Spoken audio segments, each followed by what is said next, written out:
I'm also wearing a chiffon scarf. From this one, I don't know what the brand is. I don't know what brand this is, but it is a chiffon. For this one, I'm going to have a short and a long piece. Difference is not too much. This side also has to be long. This is actually maybe the most simple scarf that you can do. I've just put the scarf a little bit to the back. And then I'm going in with a little pin again. And I'm going to just stick it here. Now I'm just going to grab the long piece.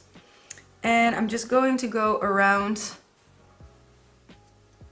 You can just see for yourself if you like it a little bit more like this.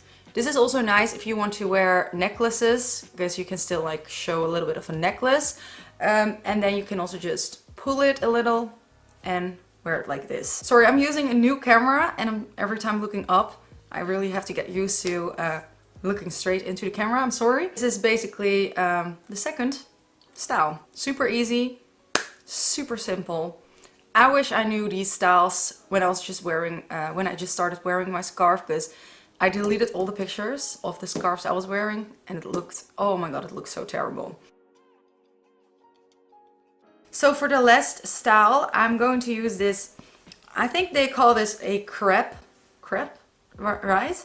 A crepe fabric, chiffon crepe. I'm not sure if that's the exact name, but for this style I don't like the cap to be shown, so it's going a little bit like this.